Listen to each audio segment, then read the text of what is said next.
Assalamualaikum warahmatullahi wabarakatuh. Kami dari kelompok 1 yang beranggotakan saya sendiri Ahmad Fauzi Hidayatullah, Aditya Ramadan Saputra, Atur Nathanael Tarigan, Salma Taradipa, dan Sofwan Jauhari akan memaparkan materi resiliensi. Resiliensi merupakan istilah yang berasal dari bahasa Inggris, dari kata resilience, yang artinya daya pegas, daya kenyal, atau kegembiraan. Resiliensi merupakan konstruk psikologi yang diajukan oleh para ahli behavioral dalam rangka usaha untuk mengetahui, mendefinisikan, dan mengukur kapasitas individu untuk tetap bertahan dan berkembang pada kondisi yang menekan, dan untuk mengetahui kemampuan individu untuk kembali pulih dari kondisi tekanan. Jadi singkatnya, resiliensi merupakan kemampuan ketahanan individu dalam menghadapi berbagai kondisi yang menantang. Selanjutnya itu ada karakteristik individu yang memiliki kemampuan resiliensi. Menurut Wallin, terdapat 7 karakteristik utama yang dimiliki oleh individu resilient. Karakteristik inilah yang membuat individu mampu beradaptasi dengan baik saat menghadapi masalah, mengatasi berbagai hambatan, serta mengembangkan potensi yang dimilikinya secara maksimal. Apa saja karakteristik individu yang memiliki kemampuan resiliensi? Selanjutnya akan dijelaskan oleh rekan saya. Karakteristik individual yang memiliki kemampuan resiliensi yaitu ada 7. Yaitu yang pertama adalah insight. Adalah kemampuan mental untuk bertanya pada diri sendiri dan menjawab dengan jujur.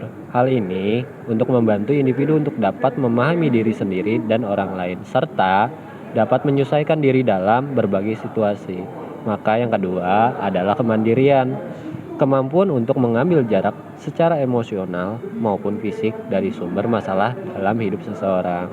Sampai ke tahap hubungan, seseorang yang mempunyai hubungan dapat mengembangkan hubungan yang jujur, saling mendukung, dan berkualitas tinggi bagi kehidupan, atau memiliki role model yang sehat. Sampai ke tahap keempat, inisiatif melibatkan keinginan yang kuat untuk bertanggung jawab atas kehidupan diri sendiri atau masalah yang dihadapi.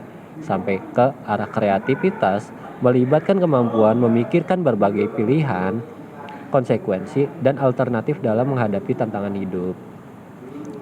Dan yang kelima, humor. Humor adalah kemampuan untuk melihat sisi terang dari kehidupan, menertawakan diri sendiri, dan menemukan kebahagiaan dalam situasi apapun. Dan tahap terakhir yaitu moralitas atau orientasi pada nilai-nilai ditandai dengan keinginan untuk hidup secara baik dan produktif. Individu yang memiliki resiliensi dapat mengevaluasi berbagai hal dan membuat keputusan yang tepat tanpa rasa takut akan pendapat orang lain. Oke, next. Kemampuan dasar resiliensi. Resiliensi yang pertama adalah regulasi emosi. Untuk mempunyai regulasi emosi adalah kemampuan untuk tetap tenang di bawah kondisi yang menekan. Dan yang kedua adalah pengendalian impuls. Pengendalian impuls adalah kemampuan individu untuk mengendalikan keinginan, dorongan, kesukaan, serta tekanan yang muncul dalam diri seseorang. Dan yang ketiga adalah optimis yang memiliki oleh seseorang individu menandakan bahwa individu tersebut yakin bahwa dirinya memiliki kemampuan untuk mengatasi kemalangan yang mungkin terjadi di masa depan. Yang keempat adalah analisis penyebab masalah. Causal analysis adalah kemampuan individu untuk mengidentifikasi masalah secara akurat dari permasalahan yang dihadapinya. Dan di sini ada yang kelima, empati. Seseorang yang memiliki kemampuan berempati cenderung memiliki hubungan sosial yang positif. Maka empati mengaitkan bagaimana individu mampu membaca tanda-tanda kondisi emosional dan psikologi seorang lain. Dan yang keenam, efikasi diri adalah sebuah keyakinan bahwa individu mampu memecahkan dan menghadapi masalah yang dialami secara efektif, meyakinkan diri sendiri maupun berhasil dan sukses. Yang terakhir, reaching out. Resiliensi juga merupakan kapasitas individu meraih aspek positif dari sebuah keterpurukan yang terjadi dalam hidupnya. Oke, next. Nah, di sini ada fungsi resiliensi. Yang pertama, untuk mengurangi resiko mengalami konsekuensi-konsekuensi negatif setelah adanya kejadian hidup yang menekan. Maka kedua, mengurangi kemungkinan munculnya rantai reaksi yang negatif setelah peristiwa hidup yang menekan. Maka ketiga, membantu menjaga harga diri dan rasa mampu untuk diri sendiri. Yang keempat, meningkatkan kesempatan untuk berkembang. Maka resiliensi bukanlah karakteristik atau kepribadian atau trait, tetapi lebih sebagai proses dinamis dengan disertainya sejumlah faktor yang membantu mengurangi resiko individu dalam menghadapi tekanan kehidupan. Mungkin itu dari saya, mungkin nanti akan dilanjutkan oleh teman saya. Terima kasih. Selanjutnya ada fungsi dari resiliensi. Yang pertama, untuk mengurangi resiko mengalami konsekuensi-konsekuensi negatif setelah adanya kejadian hidup yang menekan. Yang kedua, mengurangi kemungkinan munculnya rantai reaksi yang negatif setelah peristiwa hidup yang menekan. Yang ketiga, membantu menjaga harga diri dan rasa mampu diri. Yang keempat, meningkatkan kesempatan untuk berkembang. Jadi, resiliensi bukanlah karakteristik kepribadian atau trait, tetapi lebih sebagai proses dinamis dengan disertainya sejumlah faktor yang membantu mengurangi resiko individu dalam menghadapi tekanan kehidupan. Lalu ada dinamika resiliensi. Menurut Conroy terdapat 5 tahap, yaitu yang pertama hilangnya semangat hidup, yang kedua hidup merana, ketiga depresi, keempat bangkit kembali dan mencoba membangun pola hidup baru, yang kelima berusaha mempertahankan pola kehidupan baru tersebut dan mencoba lebih baik lagi. Untuk slide selanjutnya akan dipaparkan oleh rekan saya. Selanjutnya itu ada proses resiliensi. Di sini saya akan menjelaskan tahapan resiliensi. Yang pertama itu ada mengalah. Mengalah yaitu kondisi yang menurun, di mana individu mengalah atau menyerah setelah menghadapi suatu ancaman atau keadaan yang menekan. Level ini merupakan kondisi ketika individu menemukan atau mengalami kemalangan yang terlalu berat bagi mereka. Outcome dari individu yang berada pada level ini berpotensi mengalami depresi, narkoba, dan pada tataran ekstrim bisa sampai bunuh diri. Tahapan kedua yaitu bertahan atau survival. Pada tahapan ini, individu tidak dapat meraih atau mengembalikan fungsi psikologis dan emosi positif setelah dari kondisi yang menekan. Efek dari pengalaman yang menekan membuat individu gagal untuk kembali berfungsi secara wajar.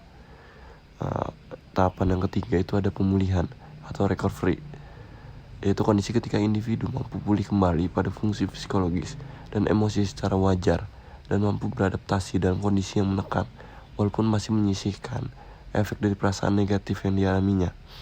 Dengan begitu, individu dapat kembali beraktivitas untuk menjalani kehidupan sehari-harinya. Mereka juga mampu menunjukkan diri mereka sebagai individu yang resilient. Tahapan yang terakhir itu ada berkembang pesat atau thriving. Pada tahapan ini, individu tidak hanya mampu kembali pada tahap fungsi sebelumnya, namun mereka mampu melampaui level ini pada beberapa respek. Pengalaman yang dialami individu menjadikan mereka mampu menghadapi dan mengatasi kondisi yang menekan, bahkan menantang hidup untuk membuat individu menjadi lebih baik.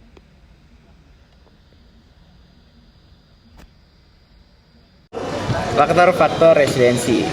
Sumber pembentukan resiliensi. Menurut Grunberg, dalam Desmita tahun 2009 terdapat 3 sumber resiliensi yang disebut dengan 3 source of resilience, yaitu aku punya atau I have, aku ini atau I am, aku dapat atau I can. Berikut penjelasannya. I have atau aku punya, sumber resiliensi yang berhubungan dengan pemaknaan remaja terhadap besarnya dukungan yang diberikan oleh lingkungan sosial terhadap dirinya. Sumber I have, kualitas yang memberikan sumbangan bagi pembentukan resiliensi, yaitu yang pertama, ada hubungan yang dilandasi oleh kepercayaan penuh. Yang kedua, ada struktur dan peraturan di rumah. Yang ketiga, model-model peran. Yang keempat, dorongan untuk mandiri atau otonomi. Yang terakhir, ada akses terhadap layanan kesehatan, pendidikan, keamanan, dan kesejahteraan.